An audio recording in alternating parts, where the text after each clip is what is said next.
5 strangers meeting for the first time. Look, I'm not going to discuss my private life with total strangers. 5 people with a talent for trouble. What was that ruckus? Could you describe the ruckus, sir? 5 lives that will never be the same. Man, I consider you guys my friend. I'm not wrong, am I? The Breakfast Club. Demented and sad, but social. Rated R. Starts Friday at select theaters. Check newspapers for locations. Hey there, welcome back to another video. This time around is my review of the 1985 coming-of-age drama, The Breakfast Club. Now, this is one of those films that is widely considered to be one of the finest examples of a teenage coming-of-age drama, and one of the quintessential films of the 1980s. And it has left an indelible mark on pop culture. It was an instant hit success with audiences when it was first released, and to this day continues to get a lot of new fans. And it's a movie that I'd heard of, I'd seen clips of on TV, but I never really got around to watching it all the way through until recently. And I gotta say, I do agree with the critics. I do agree with the fans. I think this was a fantastic film. I thought this was a great movie. And I feel that John Hughes did a hell of a good job with this film when it comes to writing and directing it. So, in a lot of ways, The Breakfast Club is reminiscent of a play. It's reminiscent of a stage production because the majority of the film takes place in one setting, in the school's library.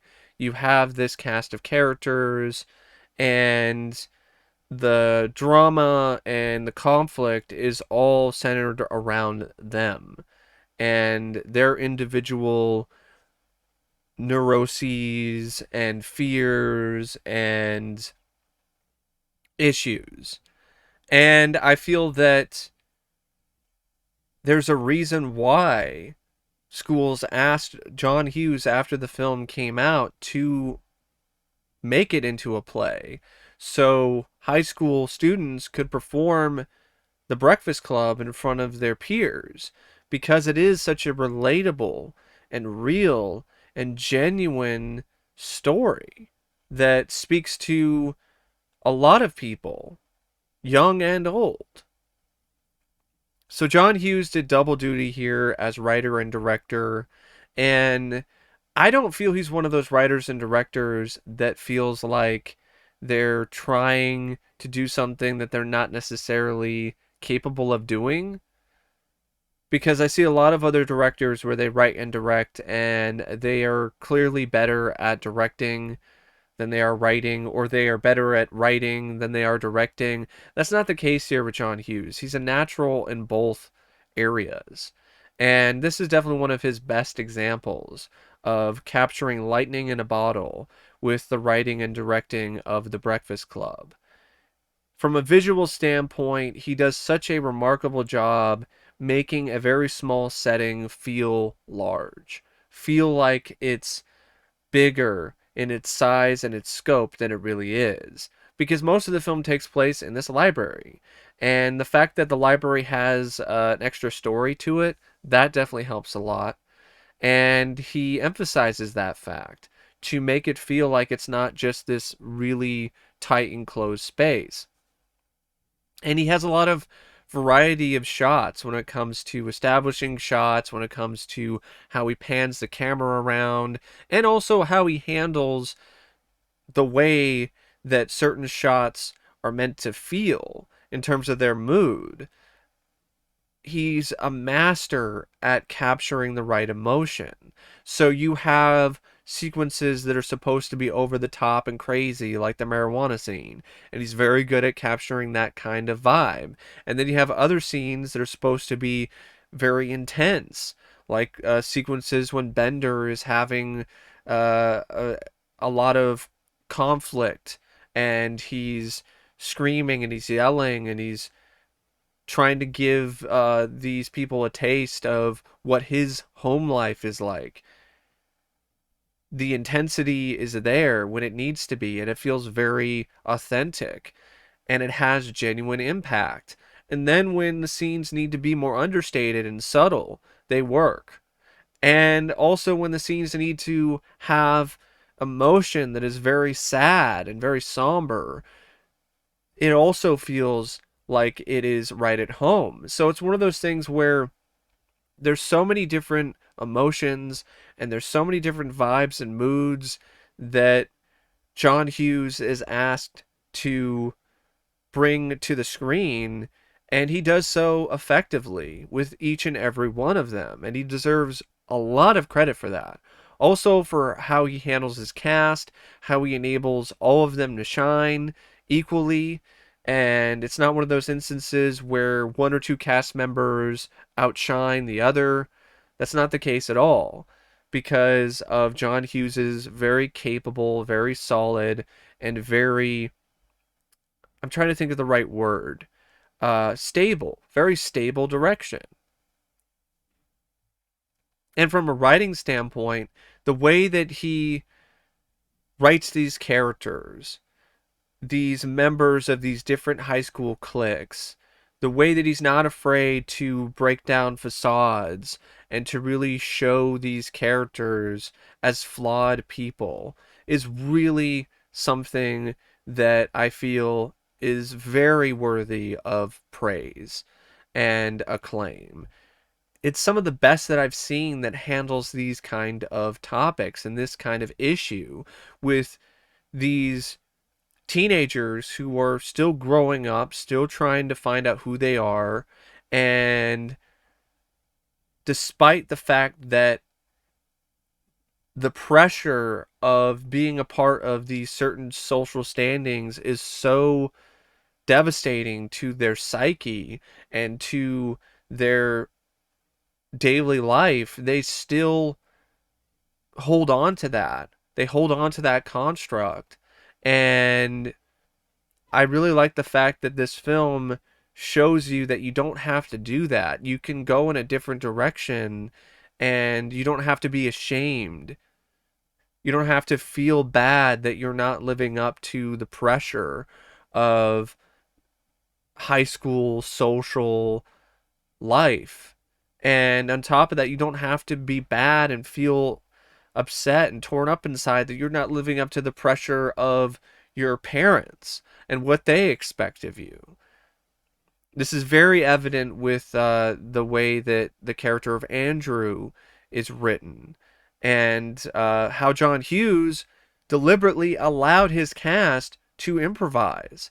So that scene where they are all explaining why they are in detention, that was entirely improvised by his cast. And that's just amazing to me. It just makes that scene even more impressive and makes John Hughes's direction even more noteworthy, because he was able to allow these young cast members to breathe and be so flexible that they were the ones that were coming up with these revolutionary, really just amazing, fantastic monologues. So yeah, John Hughes, he was a really talented filmmaker and writer. And it is a shame that he's no longer with us. And yes, later on in his career, he wasn't quite as stellar as he was here. But you can see why people thought that he was this king of teen dramas, because this is an absolutely fantastic, top-notch, top-flight screenplay and film, and in large part it's due to John Hughes. I mean, he even went as far to have his cast go to a high school and go undercover to try to recapture or get a taste again of what it's like to be these characters. So that attention to detail is something that is remarkable, and it really does come across on film. And this cast is just absolutely great. It's a really phenomenal cast. Judd Nelson, Molly Ringwald, Emilio Estevez, Anthony Michael Hall, Ali Sheedy.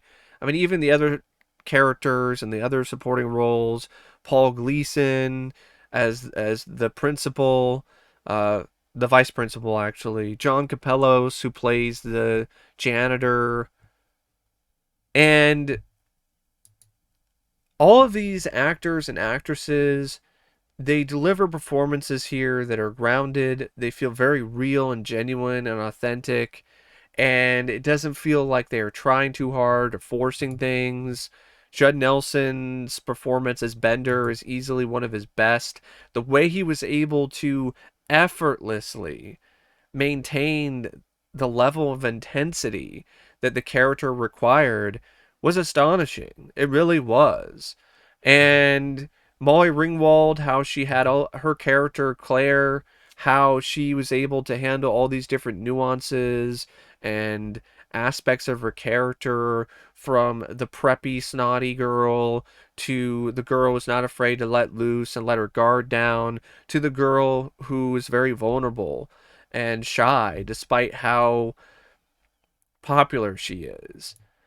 Emilio Estevez is Andrew Clark, the athlete who's full of testosterone and wants to fight everybody, but then is a complete goofball when he when he gets high on marijuana, and he's not afraid to be a fool, and then he's not afraid to be very weak in terms of showing weakness and being vulnerable and really letting loose in terms of his emotions, and when it comes to dealing with all of the pressure of being this athlete, of living up to his parents' ideals.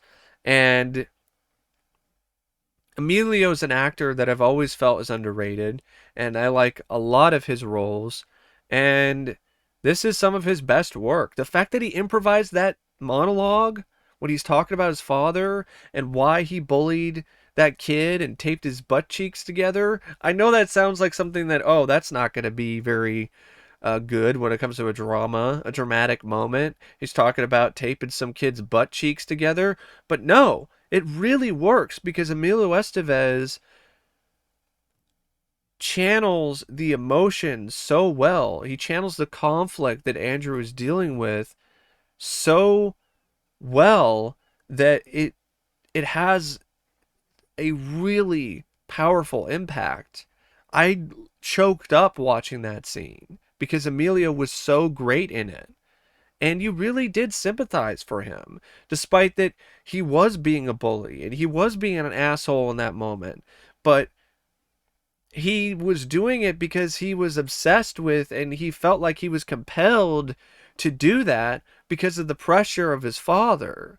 And it was nice to see that the jock character, the bully, had more nuances to him. There was more to him than meets the eye. That was really nice to see. And that was all due to Emilio giving that to that character in that moment. Anthony Michael Hall as Brian. He does a really good job playing these kind of characters, these nerdy kids. But he does it in a way where they feel like they're not just a stereotype. He's not speaking in the nerd voice. He's not doing any of that. He's not wearing the glasses with the tape on them.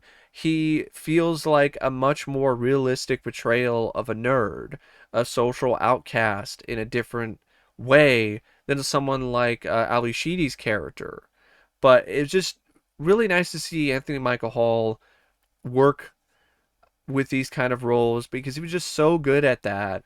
And not only that, he was so good at being these characters that when they do take marijuana, when they do break out of their shell, they are really enjoyable and charismatic. He had genuine charisma, and I think that went a long way when it comes to his characters. And that's a big reason why he's considered by a lot of people when it comes to his earlier work as such a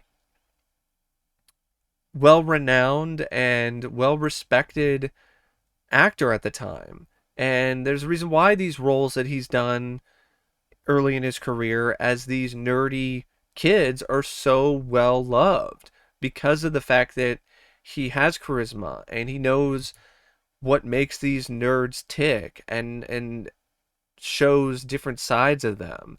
And yeah, Ali Sheedy, brought her up, Allison, the basket case, the girl who's eating sandwiches with pixie dust and Captain Crunch and making uh it snow on a picture of hers with her dandruff.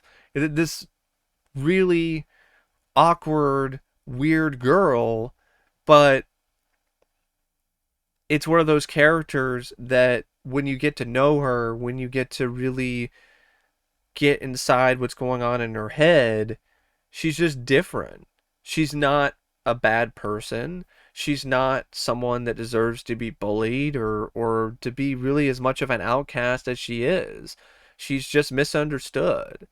And Ali Sheedy would go on to play, interestingly enough, she would be more well known for playing roles like her character when she got a makeover versus her character before she had a makeover from Claire, which is interesting.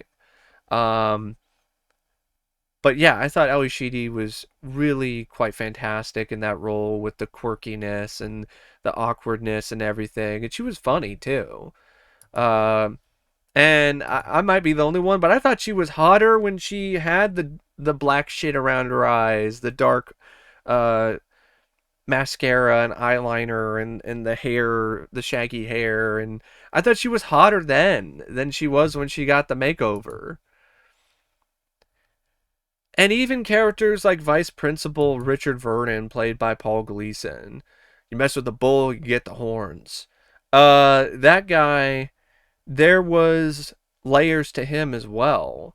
You got a sense that he was being this way. He was being such a gruff asshole because he felt like that was the only way that he could get through to his students, because of all these years of them talking down to him, and it was one of those things where he just felt like things were so out of control that they didn't respect him at all. So why should he have to respect them? So it made you understand why he is the way that he is. And that's an extra step that the screenplay didn't even have to do, but it did it anyway.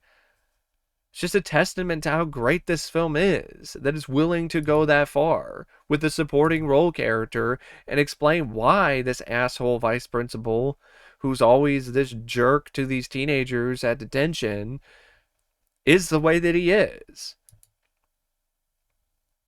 So yeah, just a absolutely fantastic, great cast.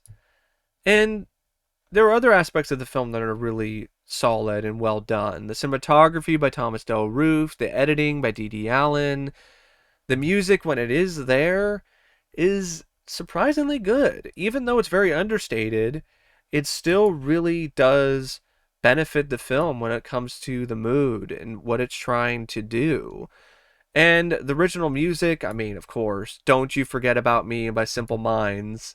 That became like the big hit song, and when a lot of people thought about The Breakfast Club, and even to this day, most people just think of Don't You Forget About Me. Don't. And there are other songs that are really good too. We Are Not Alone, the song that they all dance to by Carla DeVito. That was a good song.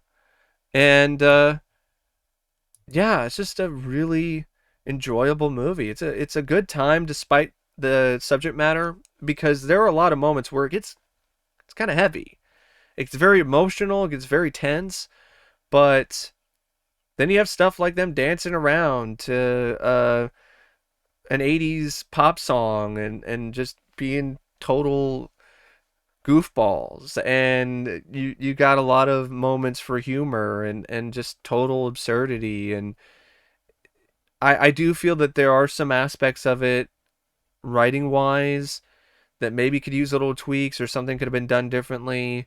The scene where Bender's looking underneath Claire's skirt, that really wasn't necessary. I don't even really thought, I didn't really feel that added anything. It also does feel really weird that Claire falls for Bender. It doesn't really seem like they feel like they are that compatible. I think they went to another level where I feel that there was a step missing. So I feel like you could have put an extra step there to make it work a little bit better. I also feel the message of Ali Sheedy's character only being paid attention to by the guys when she gets a makeover and looks more like a typical popular girl is a little damaging. I don't think the film really needed to have that because, like I said, I thought she was fine and sexy just the way that she was. I didn't feel that moment was needed. Um, but other than that, I don't really have any other issues with this movie. It even goes by at a good pace. It's 97 minutes, but it never really feels like it's that long. And yeah, I'm definitely a fan. I would say this is one of my favorite films from this year, and I would definitely say that it's one of my favorite coming of age films for sure. And this is definitely worth getting if you're a fan of the movie. This is a really good transfer by Criterion. But anyway, that's my thoughts on The Breakfast Club, and as always, I'll see you later. See ya.